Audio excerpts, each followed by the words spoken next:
all your stuff. What can figure it out? That's how it chooses you. Hey, everybody. Hello, this is Axes Take Two. Axes Take Two, because fuck GarageBand. And also maybe Teresa hit something. I mean, you know, it could have happened. Hello, everybody. Oh, hey. Oh, hey. You don't know this, but I'm going to tell you anyway. We're recording this for the second time. Yay! Because shit happens. Because shit happens, man. But, so now basically I'm telling you the story rather than Claire. And Claire's going to be like, yeah, I've heard it. So, Claire will be mostly silent this episode. This is all for you. Claire has already heard it. We like to be transparent because, you know, I'm a pretty good actress, but I'm not that good. I'm like, oh, really? Yeah. I was like, oh, she's completely... Why does she sound so fake in that episode? Because she heard the story before, kids. Yeah. Just the day before, as a matter of fact. Well, I'm hoping you will tell the story you began our first draft with again. Oh, yeah. But I had a funny moment where you mentioned in the first version of that story, situations where you're angry, but there's nowhere to put the anger. Yeah. And that's exactly how I felt about this whole... I actually didn't feel angry. I didn't even let it reach that level. I didn't stoke it at all because I was like, well, yeah, but it's not Teresa's fault. It's not the God's fault. Whatever. It just happened, you know? So yeah.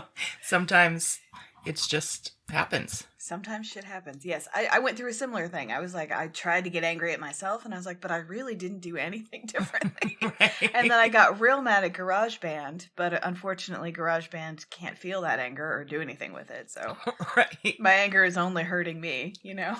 Yeah, that's how I felt. I was like, don't torture yourself over this. Like, yeah. Would you know, I'm like, you get to talk to Teresa again. So. Yeah. Yeah. You get to watch her try and pretend like she's saying these things for the first time. It's going to be a super amazing experiment. Yeah. Well, the story, okay, so I have to let you guys know, because we have discussed on the podcast the fact that my Christmas presents are late. The ones I'm giving are late because I had a significant delay in the arrival of one of the materials I needed to make the presents, which is not unexpected this year. And then I also had to learn how to use it, which took longer than expected because I assume I'm going to be able to do everything the first time. Of course. White lady. Exactly. Yeah. The whole world has trained me to believe I can do anything I want at any time. So why can't I use this crafting material right out of the package? But I couldn't, turns out. Have to learn. There's a learning curve. And so I was practicing and I left the materials out and I came home from work Monday night, maybe? You said Tuesday last time, but I don't know. Okay, so Tuesday. The further it gets, the hazier I am on it. Right. Which Teresa is more accurate, yesterday's or today's? Yeah, exactly. It doesn't really matter, I suppose. Yeah, again, personal mythology. Monday, Tuesday, doesn't matter. I came home from work and it was like 10:30 and I walked into... Okay, so the dogs did not greet me at the door, which is key sign number one that something's up. Either they have cornered an intruder in the house, but I heard no noises, or they're dead, or they've done something they know I'm not going to enjoy. The most likely of options. Yeah. And so I was like, uh-oh. And I was like, dogs? And Wyatt came up, and Wyatt had a little piece of gold leaf on his chin. And I was like, uh-oh, that doesn't bode well. So I'm like quickly like stripping off my coat and putting my stuff down. And I look around the corner and there's a 12 by 12 crime scene of gold leaf ground into the carpet in large and small pieces. And it's just everywhere. But I can't find Murphy. And I'm like, Murphy? And Murphy has been having some health issues anyway. And so I was like, oh God, is gold poisonous? Okay. I find him in the back hallway, covered in glitter from his knees and elbows down to his paws. Covered, not glitter, but in like big and large pieces of gold leaf, basically. Oh my God. Yeah, he looks You like... didn't photograph this, did you? I didn't. I really wish I had. But I was so upset at the time. I was like, I don't want a photo of this. This isn't a cute Insta. No. This is, am I going to be able to control myself enough not to kill this dog right now? I was like, so, and then, spoiler, I didn't kill my dog, thank goodness. Yeah, but no, he was a mess, and he wasn't like a uniform mess. I mean, he had it was on his nail. It looked like he had done his nails in gold leaf. I mean, that. He looked amazing, and he had it in his muzzle. He had it all over his back and stuff, but mostly in pieces from his knees to his feet. Just a hot, glittery mess. Just golden. Just gold. On his teeth, in his mouth. I mean, just everywhere. And so I was like, oh, well, clearly we know who's responsible for this. Wyatt's like, I swear to God, it wasn't me. It's just this one piece in my chin. And I'm like, yes, Wyatt, I've got it. I understand now what happened. Thank you. He was collateral damage. Exactly. Chaos. He's like, I sniffed it after it happened. I wasn't a part of it. And Murphy looked at me. I was cleaning him off. I got a wet washcloth, and I was like, all right, let's get this off you. I'll research whether or not gold is poison for dogs in a minute. And I was cleaning him off, and he looked up at me with these eyes that are like, I know you're mad, but you seem to be handling it well. And I heard, as though he had spoken to me, a very clear message, which is, I just wanted to sparkle. And at that point, I was like, well, shit, buddy, that's all any of us want. No problem, then. And so I was like, okay, well, I feel better about it now. He just wanted to sparkle. It's fine. Everybody wants to sparkle. No worries. But it took me 3 days to get it out of my carpet. And it's still just everywhere. Like, I'll turn to something, will catch my eye, and I'll be like, oh, there's some gold leaf in the carpet over there in a different room. Because they walk, right? And they deposit it as they walk. Well, and then I walk through it and gold deposit. Leaf is notoriously fiddly. Yeah. It's so thin. It sticks to everything. Yeah. I mean, there's going to be gold leaf in this carpet when we move out. Merry Christmas. Someone's going to cut that carpet out and sell it at an auction. They'll shake it and they'll be like, oh my gosh, Gold Rush #2, Longmont, Colorado. Yeah, so all of the materials that I was going to use to finish these Christmas presents now must be ordered again, and I have reordered them. But now we start the process again. And in a way, I was like, well, this is 100% perfect, that Murphy has destroyed this very necessary piece of the present, because of course he did. Of course he makes my Christmas presents deliverable in March. Like, that's, yes, 100, like, it's completely on brand for Teresa Christmas. TM. Like, yeah, so I was like, okay, this is a horrible, so it's been a challenging week, I guess. There have been a couple of things that have really thrown a wrench in the old gears, but. And you also said something about gold being chemically neutral. Is that what you said? Yes. So I looked it up, and the gold leaf, not all gold leaf is, but the gold leaf I bought is chemically neutral. And so basically he's just been passing gold for 3 days. So I'll go out and be like, okay, buddy, you ready to give me some more gold? And he's like, yes, I am. He's literally shitting gold. Yeah. I love that story. Yeah. He looked amazing. I really should have taken a picture, but I just couldn't at the time. At the time, I was like, no, this is not a photo opportunity. This is not something I want to commemorate. I don't want to remember this day. Well, yeah, like on the before end of the cleanup, right? After the cleanup, I'm like, oh, it would have been great to have a picture of all the shit I just had to do. But on the before side, I'm too focused on, okay, I guess I have to figure out how to use this vacuum cleaner. Yeah. Because that's right, I don't know how to use my vacuum cleaner. I'm not ashamed of that. Mike does the vacuuming, okay? So this is the podcast. It chooses you. Oh, right. That's Claire Patton. I am Claire Patton. That's Teresa Sparks. Whoa. Changed it up on you there. Don't change the routine. I'll lose my mind. Changed it up on you. And we talk about things we like, and sometimes things we don't. And we expect our opinions to be interesting to someone. So here we are. Hello. Okay, so anyway, so that happened. And unrelated to that, I decided that I was going to do stories on ladies who try to solve their problems with axes today. Yeah. So that's the theme of the day. Only interesting to us, and that's okay. About a week and a half ago, a channel I really like on YouTube called Oversimplified. dropped an episode on Prohibition. And so they do a historical take that is cartoon-based, basically like major points, things you actually need to know to understand what happened with this thing, right?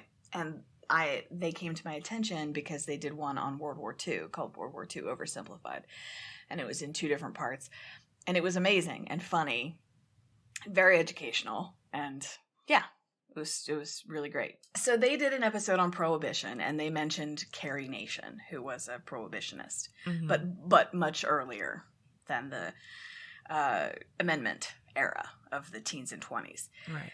And they mentioned her, and I was like, oh, that's right, she existed, because I had known and forgotten. And then so she was sort of in there, and I was thinking about her, and then I was like, she's not the only person from that era who decided an axe was the answer to all her problems. Right. And so today I'm going to tell you about Lizzie Borden and about Carrie Nation. So both from the now you've defined as axe era of history. Yes, the women with axes era of history, or the late 1800s, depending on how you calculate such things. Lizzie Borden's story is kind of a bummer, so I'm going to tell it first so we can end with the slightly more upbeat, though still weird, story of Carrie Nation. Do you have, I meant to ask you yesterday, do you have any sources other than Oversimplified that you want to mention for these 2 stories? Honestly, both of these are just Wikipedia. They're interesting enough. I mean, they don't require any sort of editorial lens. Right. They're weird and interesting on their own. Yeah. So Wikipedia is it. Awesome. Wikipedia and my own tortured perspective. Okay, so Lizzie Andrew Borden, swear to God her middle name is Andrew, sure, was born in 1860 in Fall River, Massachusetts. Now, we talked about this before, but yeah. I feel like the Andrew is already indicative of some kind of drama. It says something, right? If you give your daughter a male middle, like such a male middle name, not like Carol, one that could go either way, I guess. Andrew, very clearly male middle name, right? Yeah, and she's the second child. She's 9 years younger than her older sister. So, did they try again for a son? Were they super disappointed she wasn't one? Who knows? What was her father's name? Andrew. Oh, well. There we go. Yeah. Andrew Jackson Borden. So his parents, he was born in 1822, I guess. Anyway. So her father grew up relatively poor. I think he's English and Welsh. Grew up poor. I guess you can't be both. So he's one of those, English or Welsh. But made a ton of money in his later years. And so, but because he grew up poor, he was very frugal with the money he earned. And so they had a big house, but it was in like the second best rich neighborhood in town. It was like closer to the industrial area of Fall River. And it was a more diverse area socioeconomically and racially and, all of those ways. And so all of their super rich cousins were like, why do you guys live there? It doesn't make any sense. Come and live in the real rich neighborhood up on top of this hill, as it has always been. Why are you living down by the docks? Why are rich neighborhoods always on hills? Well, you have to be able to see your enemy approaching if you're going to protect your assets. Claire. Yeah. Whatever. Comes the revolution. All rich people will be forced to live. Oh, there will be no more rich people. Wait a minute. My revolutionary thinking is quite clouded. I can't go down that road. That's because you think we're already in the revolution. No, we're definitely not. We elected Joe Biden president by the skin of our teeth. This is not a revolution. So they live in this big house, but he's so frugal. He's like, you know what? I know everyone else has indoor plumbing. We're not going to have indoor plumbing. Just that's a needless expense. And everyone's like, yeah, no problem. I'll keep going out to the barn to poop. Cool. What an asshole. I'm sorry. It's like my grandma grew up in the Depression. She could not go to sleep if there was a light on in the house. It just, it's just one of those things. It encodes in you early and you just live it out your entire life. Anyway, so, it's possible that his family perhaps resented this behavior on his part. Mm-hmm. Like, we have all this money. Why can't we have any fun? I think you've actually nailed the source. What's to come. It was all about the indoor plumbing, ultimately. So you think it was like who are those 2 twins who murdered their parents? Menendez brothers? Yeah, not twins, I guess, but brothers. Brothers, yeah. So same thing, right? You have money, why can't I have it? No, everyone else is plumbing. Why can't we have it? Oh, I see. It gets much more direct. I'm going to summarize it now. Claire's opinion on the Lizzie Borden murders. It was all about indoor plumbing. Okay. No, I'll take that. That makes as much sense as anything else they floated. No problem. Okay. So they're relatively religious, but in the way that like wealthy white women of the time had to do something with their lives, and they weren't allowed to have jobs. And so they were involved in Christian organizations, and Lizzie was actually a member of the Women's Christian Temperance Union, which we will hear about a little later today. Oh, okay. Connections. So everything's fine in the family. Dad's a miser, but everything's cool until Mom dies. Okay, so Mom dies, and then things kind of turn at that point. He remarries. He remarries someone that Lizzie apparently was convinced was only in it for the money. And, you know, it takes one to know one. Right. Just saying. Right. And did not like her. And when asked at the inquest after this happened, you know, like give some family history or whatever, she kept calling her Mrs. Borden. Right. Like, did you have a cordial relationship with your stepmother? Yes, Mrs. Borden and I got along very well, thank you. So some tension there for sure. I don't think the second wife was particularly young. I think she was sort of age appropriate for this guy. She was born in 1828, which is before him. Just slightly after him, actually. So she's age appropriate for the father. It wasn't that kind of thing. But anyway, so got remarried, and then like the tensions ratchet another couple levels.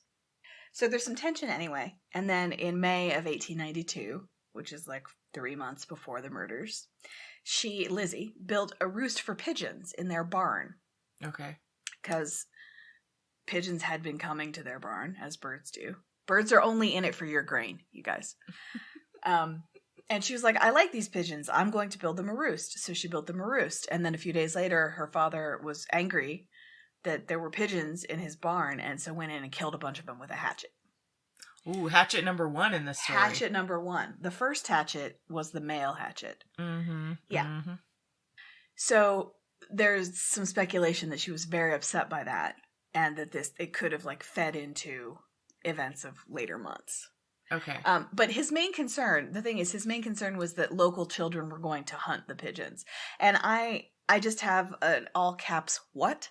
Yeah. With three question marks after it. Because they live in town. So are children running around with guns because you shoot pigeons, right? So are there kids shooting animals in town in this era? Is that a thing that happens? I need to talk about it again. I know we talked about it yesterday, but it still confuses me. Well, and then it's like, well, was he worried about them coming on the property, or is he so involved that he's just worried about I don't know. I just, none of it makes sense to me. It feels like the kind of thing that a father says when he's just like, this creeps me. I don't like this, so I'm just going to say this thing. But really, I just don't like this, so it's not going to happen. I'm going to murder animals to, like, stop it. Yeah. I can't identify the source of my bad feelings here, so I'm going to say it's your fault, and I'm going to take a hatchet to something you love. That's fatherly behavior. Yeah. It's like when dads say they're allergic to a certain pet, but really they just mean they don't like them, you know? Yeah. It's just going to be one more thing for me to have to take care of. You don't take care of us, so what's the other thing you're taking care of, sir? I haven't seen you in 3 weeks. Sorry, is that just my experience? Anyone seen Dad? Anyone seen Dad? Is he still here? Okay, so maybe that's a part of it. 2 months later, in July, there was some kind of family fight. So everyone's involved. Right. And after that fight, Lizzie and her sister Emma basically took extended, quote, vacations out of town. Okay. So, like, it was a fight that was so intense that they had to, like, leave town. Right. To sort it out. I can't stay in this house with you another minute. Right. And you had mentioned before that it's so hard to know what's happening in a family. And that we don't really understand even today, like, what happened. Yeah, I mean, even the people involved in the events don't really know all the things. I mean, families are very complicated, right? Mm-hmm. Yeah, and so basically what we're doing is we're trying to understand a family dynamic that's hidden in history, partially because family dynamics are often hidden, usually hidden, majority hidden, And also because historically, there are some things that you just don't talk about in this era. So if it was something like incest, or if it was something that someone floated later that maybe she was a lesbian and was discovered as one, I mean, you doubly don't talk about that. You super duper don't talk about that stuff, you know? So there's really, I mean, the point is there's no way to tell. So it's a perfect story for us because wild speculation is our bread and butter, man. Like, that is our jams. Yeah. It's what we're here for. So, so they left town for a while, a few weeks. And then when they came back to town, Lizzie didn't even go back to her house. She stayed in a boarding house for like 4 days before she would willingly cohabitate again. Borden is Borden. Yeah. That was a good one. Although the noise I made did not make it seem like I thought it was good, but I did actually. I'm going to cut that noise and just leave in your laughter. That one was a creeper. You were like, no. And then, well, actually. That's what you noped that one and then circled back and loved it like your own child. That's right. So other shenanigans happening in the family. So,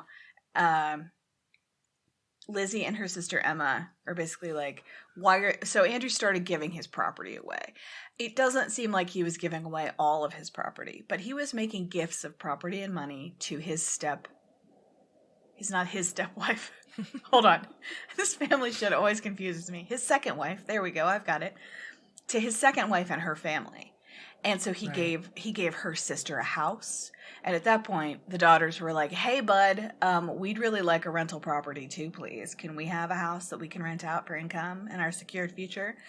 And he's like, you can buy the house that you grew up in if you want. And they're like, great, here's $1. And he's like, okay, here, have this house.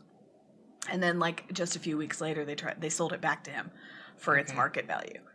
Instead of just saying, give us $5,000. They're like, no, we want a house too. And then 2 weeks later, like, buy this house from us. This family, I don't understand it. Yeah. Yeah. It's very weird. So maybe they're concerned he's giving away his assets. And of course, they don't have plumbing, so they're very upset by this. Like, if you're going to be doing this, can you do it in service of getting a toilet on the second floor? Because I would really prefer not to have to go out into the barn at night. But he was not around for that conversation. So the day before the murders, the day before, their mother's brother, so their mother's dead, her brother stopped by to discuss business with their father. And there's a theory that maybe this is like the straw that broke the camel's back. Like, what are you doing? Now you're going to give away property to mom's brother and we still have to poop in the barn? Right. You bastard, Right. So the brother, arrived the evening of August 3rd and slept in the guest room that night, and they were all chatty in the inquest testimony, which wasn't allowed at the trial, but the inquest testimony is where we have all this information about the family dynamics. The servant, whose name was Bridget Sullivan, but they insisted on calling her Maggie, which is maybe the most perplexing part of this story, which is like, she has a name, and they're like, no, we don't like that one. Your name's Maggie from now on. Right. It's just the rudest. Rich people are fucking rude.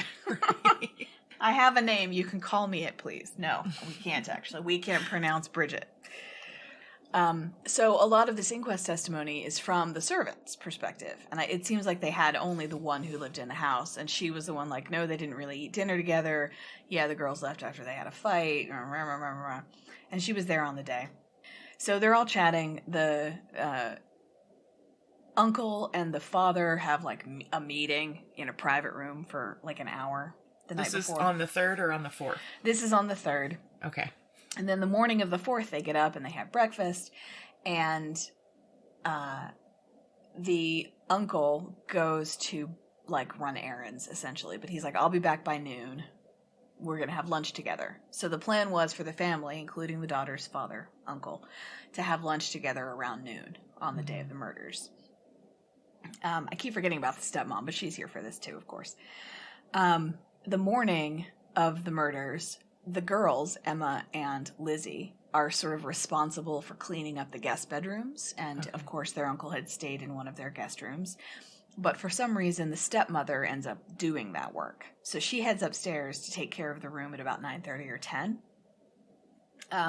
Emma, I think, is in the house while all this is happening, but I don't really understand where she is. Yeah. You know, I don't really have an idea of like where she's standing, for example. And we kind of know Lizzie's movements relatively well. So that's odd. So Abby the stepmom was discovered in that guest room with 17 or 18 hatchet wounds in the front of her body. Okay. So she was facing her attacker. Right. Okay. The room is situated on the second floor in such a way that if you were on the second floor, you would see her body. Mm-hmm. And so later, when the father left to go on a walk at some point in the morning, and he was out when the stepmother was killed. He comes back from his walk, and he can't get the door open, like his key's jammed or something, and the servant, Maggie, who's really Bridget, is trying to help him get in the door, and can't, and she curses. And Lizzie laughs at the cursing. This is testimony from the inquest. And from the laugh, Bridget says, oh, she was at the top of the stairs. She was on the landing, the second floor landing, essentially. And in that position, she would have seen the dead body. Right. So she's laughing at something that's happening at the door while her stepmother is dead behind her. Yeah. The father comes in. In the inquest, Lizzie claims that she took his boots off and got him ready for a nap, and he lay down on the sofa for a nap before lunch.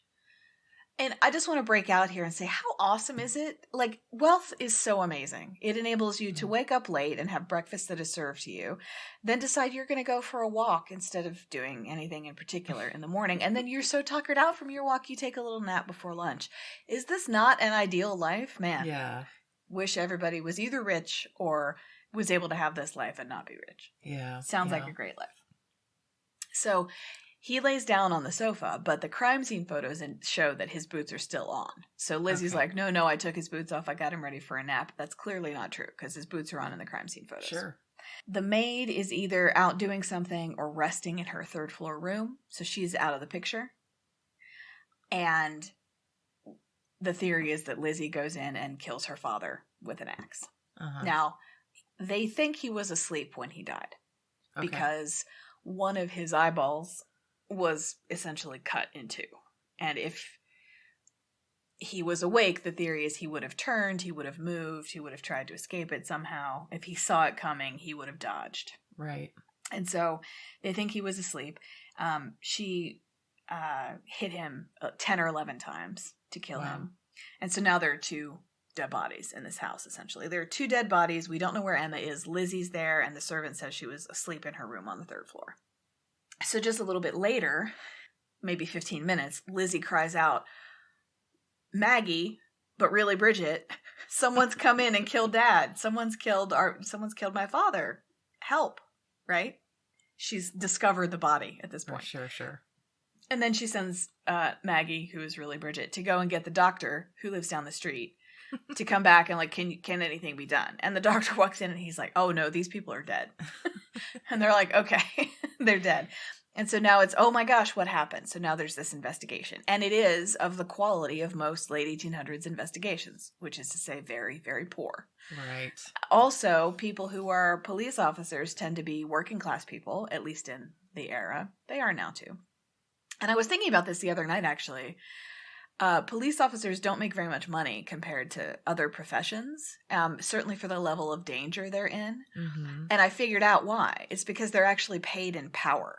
Yeah. Like, you become a police officer and you get a little bit of money, sure, but you get a lot of power. And that's what they're paid in. Yeah. But not so much maybe at this time in history, and particularly not for a wealthy white family that they're investigating at this time in history. Yeah. And so they do a very bad job. They don't take note of whether or not Lizzie's clothes have blood on them. They look for a murder weapon and they find 3 axes in the basement, but they don't take any away with them. They leave them all there, including one that, quote, looks like it has been placed there recently and covered with dust to make it look like it had been there for a longer time. I don't know how you cover something with dust. That seems like a pretty natural, like accretion process that you can't really control. So maybe they just threw dirt on it. Or got like ashes from the fireplace or something. Like that, yeah. Like with a little sifter, tapping a sifter over it. Hey, you know what? Maybe it was gold leaf. We don't know. Yeah, they've covered... I don't know, man. There's a hatchet in the basement covered in gold leaf. I don't know what that's about. It was the dogs. Yeah, the right. dogs did it. The dogs come in and they have like gold grill and gold nails. Yeah. So they're like, okay, these people are dead. The police officers do a terrible job of investigating. And then like 3 days later, she goes in for the inquest. Like, hey, what happened? And at this inquest, they're like, we don't like this woman because her responses are weird. Now, first of all, they drugged her with morphine. Oh, God. Right? So she was apparently very upset, as you might be, if you had seen your parents' dead bodies or created your parents' dead bodies. Both very upsetting. And so they gave her morphine to calm her down and then took her into an interrogation room, essentially. That is so stupid. And so they're like, we don't like, well, her responses were weird and she didn't say things that could have helped her and she admitted things that make her look really bad. And her tone, Claire, her tone was wrong. That's right. Yeah. I will mark this now that your second story provides a good explanation for what the fuck was going on in this story. Yeah. We'll get there. Yeah. I mean, honestly, in some ways, the second day is better because it's like, let's really talk about this. Like, the details are not so new anymore. Let's actually get into it a little bit. The testimony, it's not testimony because there's no judge, but the information gathered at this inquest is eventually ruled inadmissible to the trial because the judge is like, yeah, she was drugged. And she had no lawyer with her. Like, well, you can't, no, sorry, no, incorrect. And so all of the historical reflection on this event is from that testimony. That testimony was not allowed at the trial. Oh my God. Okay. So basically the police work in this case amounts to, there's been a murder. And that's it. Yep. So the thing I will say about that inquest is that all of her family and friends were like, there's no way she could have done this. You guys, something terrible happened here, but Lizzie's not a part of it. We know we have to go and find out who did this, right? Right. But then after that inquest testimony was sort of leaked, her friends and family started like crab walking away from her. Like keeping one eye on her, one eye on the door, like distancing themselves, you know? So apparently the inquest did not make her look good. And it's pretty much agreed historically. Like, she did this. It was not a mystery. Lizzie Borden took an axe and gave her mother 40 whacks. Okay? That happened. Right. So I think it's interesting that we go back and we look at it and we're trying to figure out why. And as we've discussed earlier, it's impossible to figure out why. Yeah, and it's funny because we always think that our curiosity revolves around what happened or, you know, the fact, right? Who did it? Yeah. So we know who did it, but then your mind is still like, well, but why? Yeah. Yeah. The investigation is ridiculous. They do things like I said, like they didn't check her for blood. And then her friend stops by a couple days after the murders. And Lizzie is like sitting in the kitchen in mid-morning burning a dress that she says got paint all over it. Oh, sure. And her friend walks in and is like, what you doing, Lizzie? Lizzie's like, just burning this dress that got paint on it, Pam. What's going on? 2 days after my parents' murders. Yeah, exactly. Pam's like, holy shit. But it begs the question, like, what state do you have to be in to think that mid-morning with, like you're at home to guests at that point, right? Mid-morning in a public area of your house, I'm going to burn the murder dress instead of maybe taking care of that late at night or in a more private place. Yeah. I mean, was she just sure that she was going to get off for it, or in that kind of white lady way, right? Especially wealthy white lady way, or was she like just a little broken at that point, you know? Yeah, it's a great question. And one of the future speculations that comes in the 80s or 90s is that what prompted the first murder was that the stepmother had actually walked in on Lizzie and the servant getting it on. Maggie Bridget? Yes, Maggie Bridget. So the revelation that Lizzie was a lesbian might have been the catalyst. And then the stepmother is freaking out, and Lizzie's like, you really need to stop freaking out. But then... Oh, that would have been so... I hope that's... Yeah. But then was there a hatchet in the room? And then why was there a hatchet in the room? Or was the hatchet in the basement and she was so freaked out that Lizzie had to run to the basement and grab a hatchet and run back up the stairs? And nobody saw her in this house. Like, it's just, there's so many questions. Yeah. Yeah, I don't really understand how servants work. But it seems to me like if you have servants, someone will always see what you're doing. Isn't there just someone in the room? Like, I don't, yeah. Yeah. This is why I'm not a king, because I don't understand the servant piece. That's why. If you understood servants better, Teresa, the world would be your oyster. In the King test, there's a whole section on servants and like how to never learn their first names, call them by different names if you possibly can. Yeah. Call every butler you have William, no matter what his name is, because then you don't have to remember. So it's just the butler's William, of course. Sorry. I don't like wealthy people. So trial goes on, and because this testimony from the inquest isn't admissible, they're basically like, and because they have no idea how to collect evidence, they're basically like, well, we're pretty sure she did it, but we can't prove it, so she's acquitted. Jeez. Okay. Yeah. So she's acquitted, and she lives the rest of her life in Fall River. She buys a house with her sister and lives up the hill in the real rich neighborhood now with indoor plumbing. Okay. And she and her sister live together until like 10 years later when Lizzie throws a party for an actress. Emma and Lizzie have a fight after that party, and then Emma moves out and they never see each other again. Weird. So like, that's the weirdest part of this to me. That's the weirdest part of this whole story, because I know my sister, right? If my sister had suspected that I murdered somebody, she would either not move in with me in the first place, or if she did, she'd be like, yeah, I mean, I think she killed someone, but we live together now. Right. And she, 10 years, something would not have sparked her to leave at that point. Yeah, I mean, you're either in or you're not, right? Yeah. Well, and the question is, what happened at that party? Clearly that was another straw, right? It can't just have been the party that caused her to move out. Right. But so what happened at that party? We need to find. I mean, is there any way that the sister was somehow in on the murders or aware of it, like from the get-go? I suppose that's possible. I mean, they both got their full inheritance because Abby was ruled to have died first, and so her estate passed to her husband, who died second, and then their combined estate passed to the two daughters, and they got all of it. They had to settle with Abby's family for some stuff because they're like, hey, you bastards. So, it could have just been about money. Another piece of evidence in favor of it just being about the money, she changed her name. She stopped going by Lizzie, and she went by Lizbeth after this, right? She called their new house in the Hill neighborhood, Maplecroft, which, Jesus fucking Christ.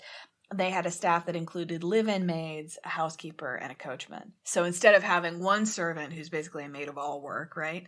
Now they have a collection of servants in the real, they're so spending. They definitely went for the more lavish lifestyle. It's clear that's what they wanted. Yes. At least, desired. Yes. And then they just basically lived out their lives.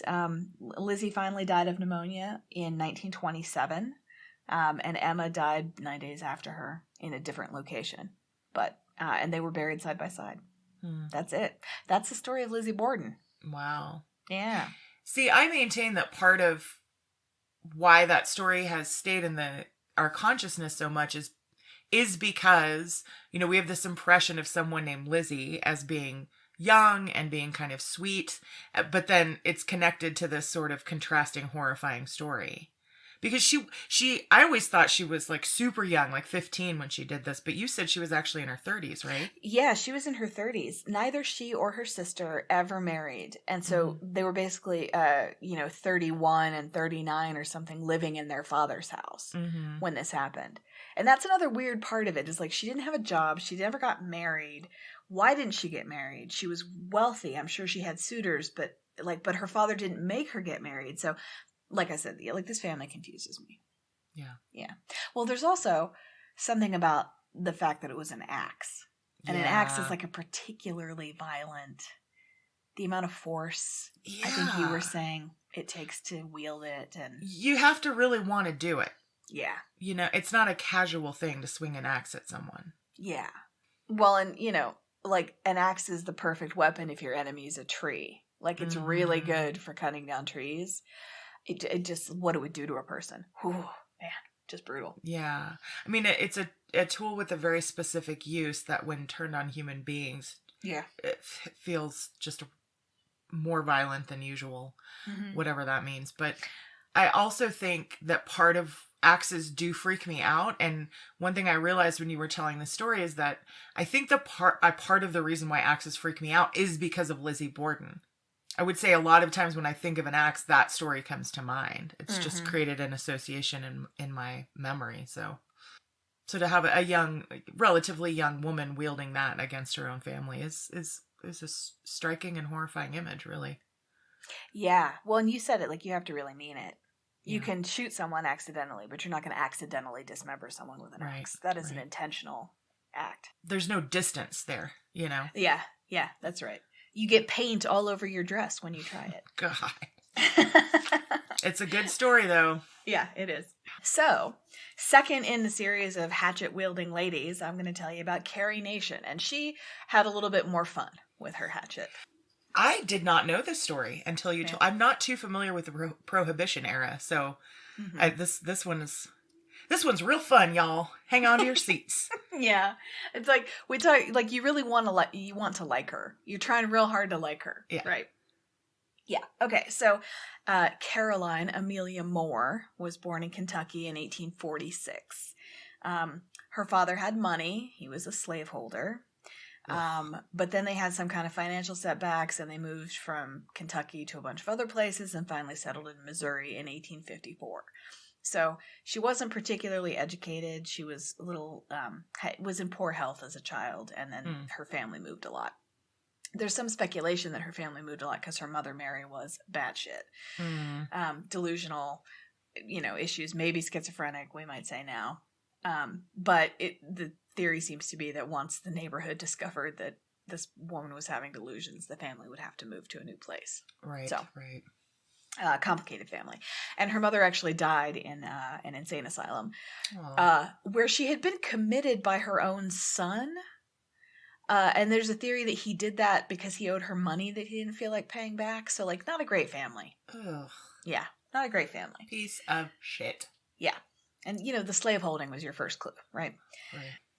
When Missouri entered the Civil War, they decided, oh, this is very complicated and unpleasant. We're going to move to Texas to avoid this. So they lived in Texas.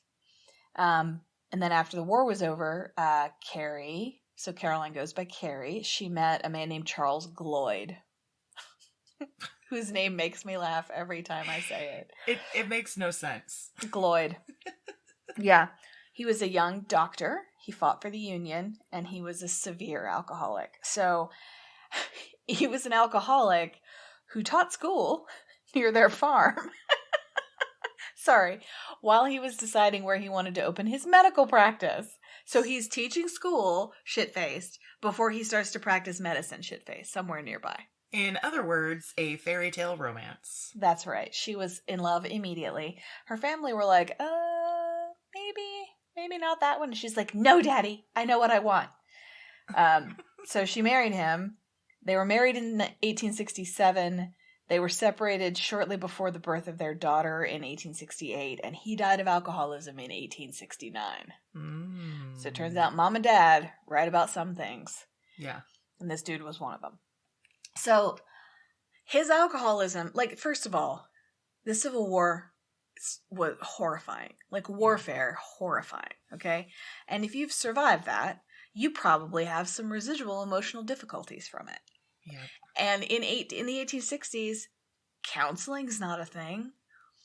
Drugs that help your brain chemistry, not a thing. You know what's a thing? Bourbon. Mm-hmm.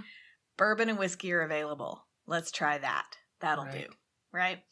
So this is a statistic about Prohibition. Like, we think, like, oh, how much what's the problem with having a couple cocktails on a Friday night? Yeah, that's not what we're talking about. Like, before in the 1900s, the average American was drinking 6 to 7 gallons of pure alcohol a year. That's pure alcohol. Jesus. That's not even beer. Not even beer. That's like portioned out into the beer and the whiskey and the whatever, right? Right now, today, we drink between 1 and 2, the average person. Okay, so they're drinking literally 3 times more than the average person drinks in a year. And that's an average person. And so, I mean, just there was just a huge amount of alcohol being consumed. Everyone was shit-faced all the time. They were drunk at work. They were drunk at school. They were drunk teaching school. They were drunk in the surgery. They were drunk after the surgery. I feel like this explains a lot of historical missteps and errors of conscience. That just everyone was shit-faced. Yeah, yeah. It's hard to make good choices when you're drunk. And when the entire population is drunk most of the time, maybe manifest destiny, for God's sake. Just a ton of bad choices. Right. The Lizzie Borden cops, shit-faced. That's right. Like, oh, I don't know. Was she wearing a dress? Oh, I didn't see. So, influenced by the death of her first husband because of alcoholism, she develops opinions about alcohol and about people who consume it. And those opinions are probably not, go ahead. Yes, she becomes, alcohol is evil. She describes herself at one point as a bulldog for the Lord, like a bulldog running along at the feet of Jesus, barking at what he doesn't like. That's how she describes herself. Jeez. That gives you an idea of her situation, right? She describes herself as a bulldog running alongside the feet of Jesus. Yeah. Which is, on the one hand, super admirable. Yes. That a woman would describe herself in this way in such an era. Yeah. On the other hand, it's kind of a buzzkill. Yes, buzzkill Carrie. That's it. That's exactly it. So in 1874, which is 5 years after her first husband died, she married again, because that's what ladies do. She and her first husband didn't have any kids. Oh no, they had one daughter. Sorry, they had a daughter. She married again. She married an attorney, minister, newspaper journalist. All three of those things. She didn't marry three people. That was one guy who did all three of those things. His name was David Nation. He was 19 years older than her. So she's like, and I'm wondering now that I read it more closely, if she chose him because he would have been too old to fight in the Civil War and so would not have had PTSD that required treatment of some kind. But anyway, they bought a cotton plantation, which is, but they ran hotels, whatever that means. He had a saddlery. He practiced law. He preached a little. That's it. He couldn't have been good at all these things. There's no way. They're basically just gigging. I mean, they don't have a thing they're doing. They're like us, really. They're just well, I guess I'm going to do this for the next 6 months. It'll be fine. Did he drive an Uber? Yeah, he was an Uber driver. That was another one of their gigs. It was like a horse and buggy Uber. Yeah. And you would call it by shooting up in the air like Yosemite Sam. I mean, I think it's from that direction. Someone's in need of a ride. Yes. Did you hear that? So the whole family at this point eventually moved. So this is Carrie, her daughter Charlene from her first marriage, her first mother-in-law, who's somehow she's now responsible for until this woman dies. I don't understand that, but there it is. Her second husband's daughter from a previous marriage, and him, to Medicine Lodge, Kansas. So they're like, this is where we're going to do it. Medicine Lodge is our town. We're going to make it happen here. This is why they had so many fucking jobs. Because they had 13 people in their house they had to take care of. Yeah, she apparently I don't know where Carrie's mother was at this point, maybe with the original family, but I just feel like she was just saddled with a bunch of mentally ill people she had to take care of. Yeah. She's just like, okay, sure. And maybe it's the fact that she's saddled with all of this emotional and other kinds of labor that she's like, listen, you cannot drink. I'm already doing more than you, Mr. I'm going to preach on Sunday. Let me have time to think about my sermon. Could you wash a dish, bro? Could you do it? I'm plowing the field today. What are you doing? Oh, you're studying law. Great. I'm taking care of everyone you've ever known today. What are you doing? Oh, you're going to have another drink. Okay. I mean, if you look at it in that context, a hatchet seems like the right answer, doesn't it? Yeah. The words aren't working. I move to actions next. So in Medicine Lodge, she started doing sort of official temperance activism. She started a branch of Women's Christian Temperance Union. Yay, here we are again. Yeah. Which was campaigning for the enforcement of an already existing law. Kansas did not allow the sale of alcohol, but nobody enforced it. And she's like, hey, could you guys just enforce the law? They started with simple protests.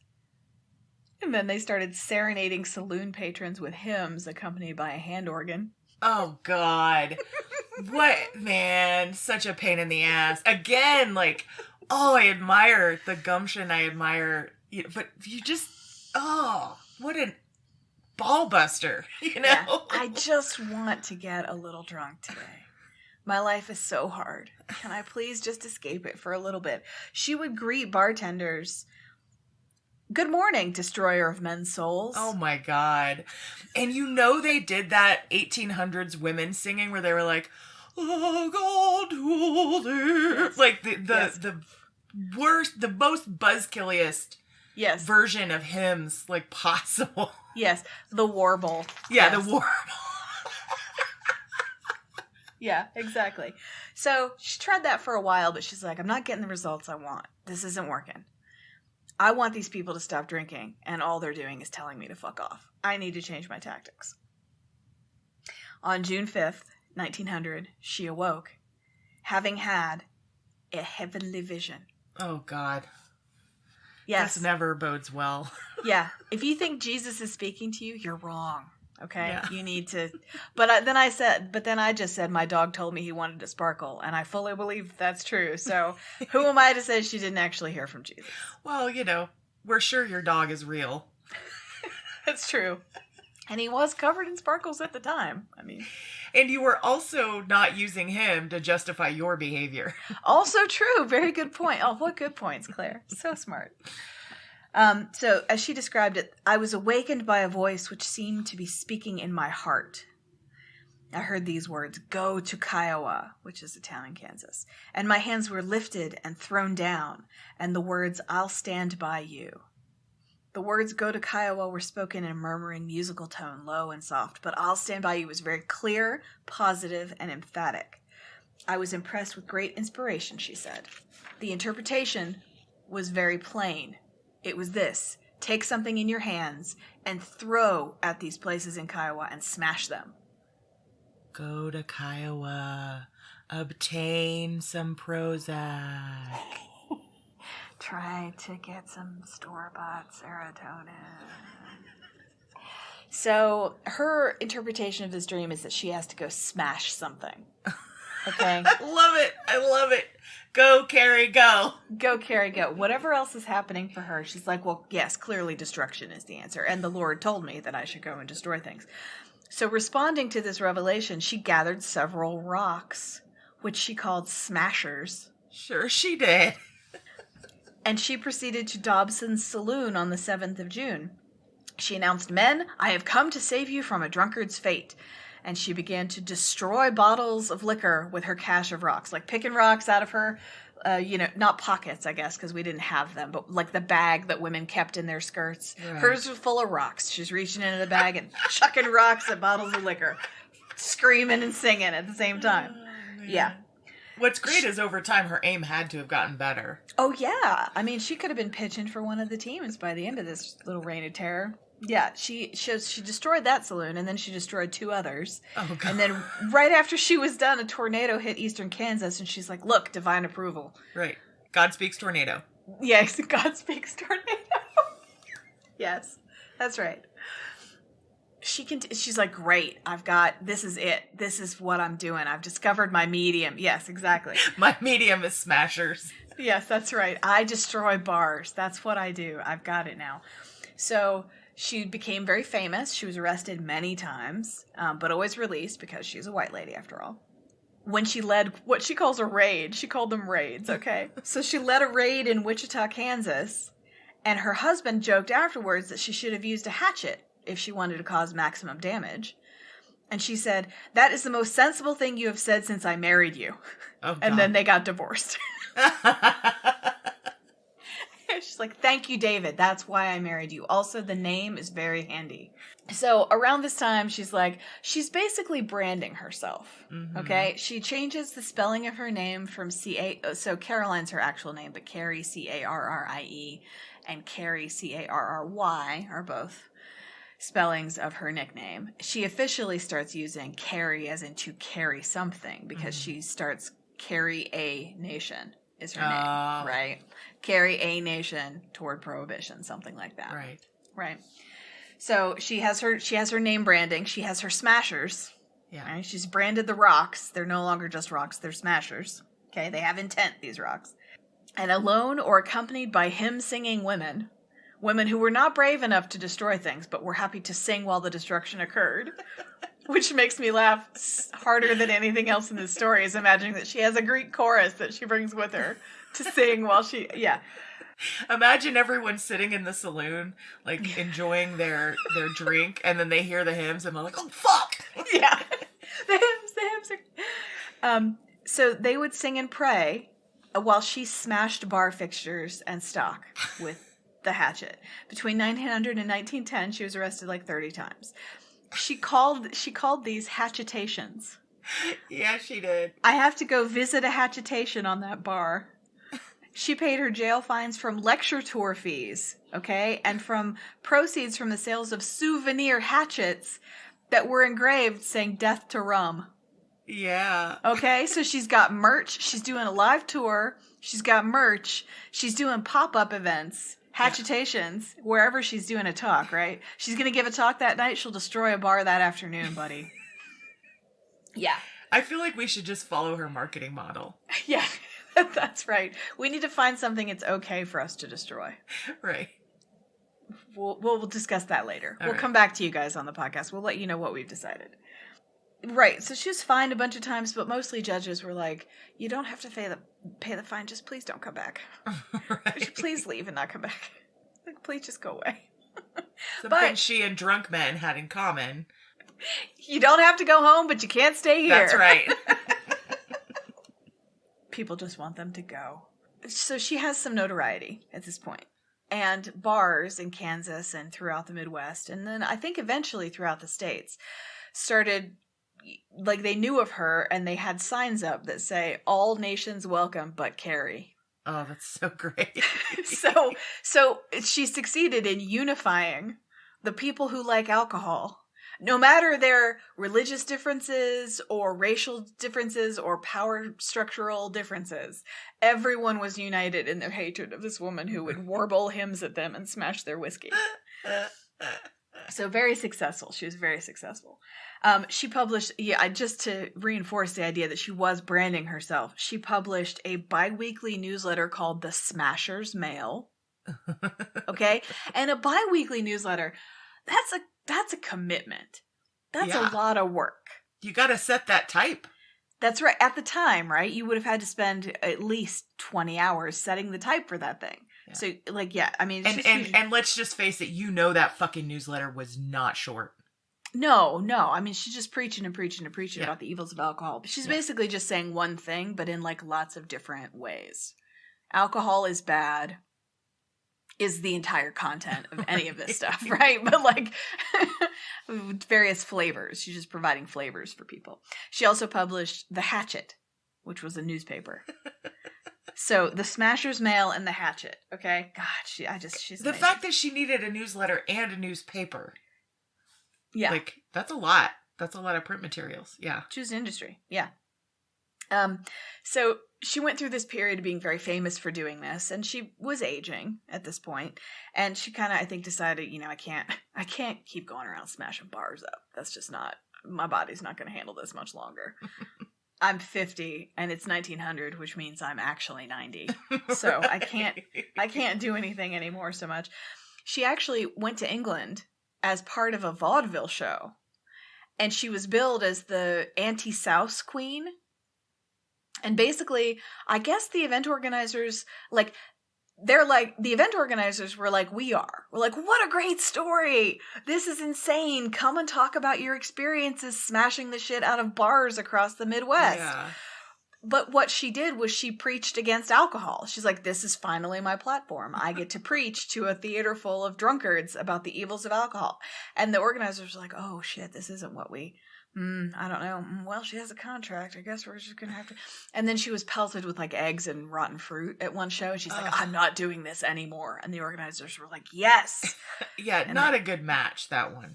Not a good fit for a vaudeville show. Yeah. Right? Everyone's there. Everyone has saved up money to buy drinks at the vaudeville show. And they ain't seen shit in, like, 4 months. Right. That's right. And so now we're supposed to have some entertainment, and I've got a preacher telling me not to drink. I saved up the quarter for this whatever I'm drinking. Boy, it'd be funnier with details is the thing. It's funnier, but I don't know the names of any cocktails. So you should cut all this out. But okay, so she was kicked off that. She was like, I'm not doing this anymore. And she came home. She founded basically a battered woman's home. Okay, but here's what she called it: Hatchet Hall. Oh no! Right, and then it's like, oh, you've jumped the shark. That sounds like what Lizzie Borden would have named her manor that she Yes. purchased after her parents. That's right, Hatchet Did Hall. it. And so, great idea, right? It was for the wives and children of drunkards. Right. So it's basically a battered women's shelter, Yeah. which is great, but also Hatchet Hall, Carrie. Come on. Okay, so we want to like her, but because the circumstances were different. She's not mad at you for having a drink. She's mad at people who are shit-faced on their plows, right? Like trying to farm drunk. Killing people, killing children, riding horses drunk through town, things like that. Yeah. Drunk driving, right?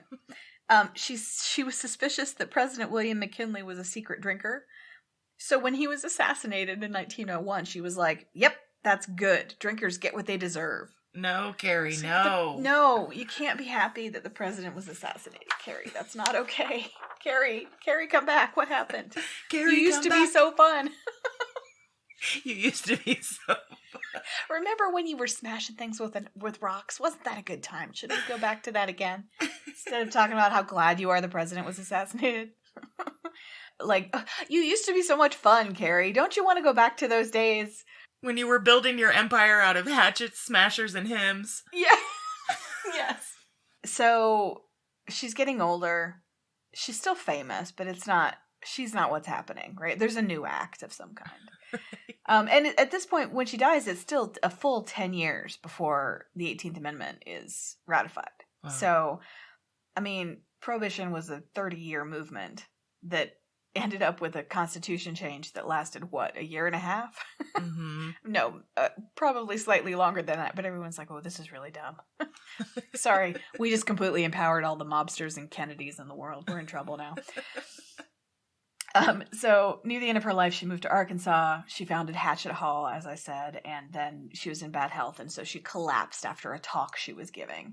And she proclaimed, it says. So she's an old woman in failing health, but she's still proclaiming. Yeah. I hath done what I could. That's right. So she was taken out and buried in an unmarked grave because you know that all the local kids would be out there with their beers getting drunk on Carrie Nation's grave. Yeah. So to save her that indignity, they originally buried her in an unmarked grave. But then the Women's Christian Temperance Union later erected a statue that said, faithful to the cause of prohibition, she hath done what she could. And that is the story of our second hatchet wielder, Carrie Nation. I just love the conflict of feelings this story evokes in me. Yeah. I really want to support her, but she's a super stick in the mud too. Yeah. I mean, it's you admire the fervor and she had nothing but gumption. Made entirely of gumption, that one. Yeah.